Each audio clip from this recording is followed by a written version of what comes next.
What's going on, guys? Cultimush back at it with a Canadian gaming PC build. Yes, a lot of you Canadians have been asking me to do more builds. I haven't done one in a little while, so here it is, an $800 Canadian gaming PC build. So let's get right into this with the CPU of the build. I went with the Intel Core i5-4460 3.2 GHz quad-core processor. I couldn't fit in a K-series processor in this build, so this isn't overclockable. The K-series processor was like $270 to $280 versus the 4460's $220, so it just made more sense to go with the 4460, save some money, and put that towards the GPU. This is still a very good CPU. It's 3.2 GHz, so it's still decently clocked, and it is a quad-core CPU, which you definitely want out of any CPU you get in a mid-range gaming build like this. And the i5's per-core performance at this price range isn't matched, so this is just a really good deal for only $220. Like I said, it's a lot cheaper than the 4690K, so it makes a lot more sense to go with this in the $800 build. For the motherboard, I went with the ASRock H97 Anniversary ATX LG1150 motherboard. This is around $100 right now. A lot of retailers in Canada also have a $25 mail-in rebate attached to it as well, so if you decide to use that, you can get this motherboard for around $75. This motherboard has 4 RAM slots up to DDR3 1600 MHz, up to 32 GB of max memory. It's got RAID support, no Crossfire or SLI support, but in a budget end build, that's not something I care for anyway. The motherboard has 6 SATA 628 per second ports, and it's got onboard USB 3 headers, so for $100 is a decent motherboard. And like I said, some retailers in Canada do have a $25 mail-in rebate on this motherboard, so if you use that, you're getting this for only $75, which at that point is a really good deal. For RAM-G.Skill RipjawsX Series 8GB, 2 4GB sticks running at 1600 MHz for around $65. For gaming, 8GB is just fine, but like I said, the motherboard does have 4 RAM slots, so if you do want to go for a 16GB configuration in the future, that option will be open. Otherwise, for gaming, 8GB is just enough, but if you are doing things like video editing, rendering, live streaming, maybe keep that 16GB option in your mind for the future, but for now, just go with 8GB. It'll be fine for an $800 build. For storage, I went with Western Digital Caviar Blue 1TB 3.5-inch 7200 RPM internal hard drive for around $60. It's a terabyte of storage and no SSD in this build. I know you can get like a 120GB SSD for around $60 in Canada, but I think for most of you, 120GB is not enough. If it is for you, by all means, go for that SSD. It's gonna make boot times a lot faster and your load times into some games a lot faster, but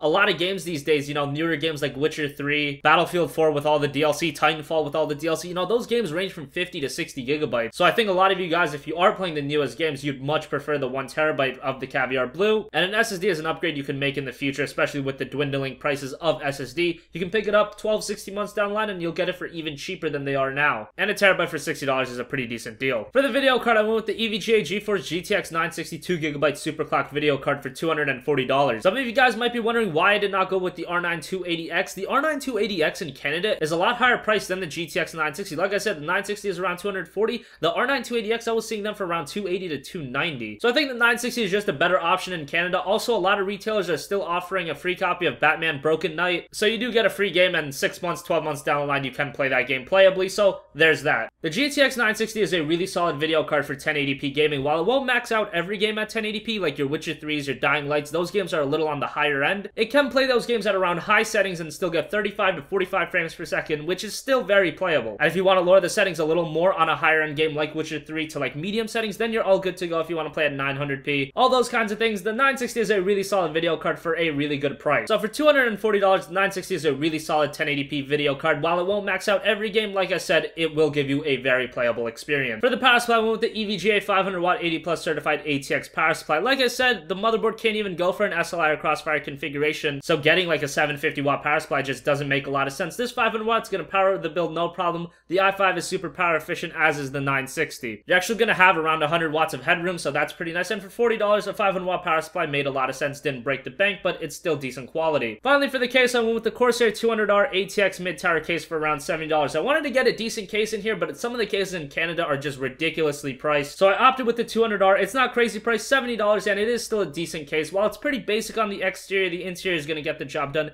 Decent cable management, good ventilation, good upgradability options, and all in all, a pretty solid case for a decent price of $70. So thanks for watching this video, guys. Hit the like button if you enjoyed, dislike if you didn't. Leave your requests for the future videos in the comment section down below, and as always, guys, have a great day. I'll catch you guys later. Peace.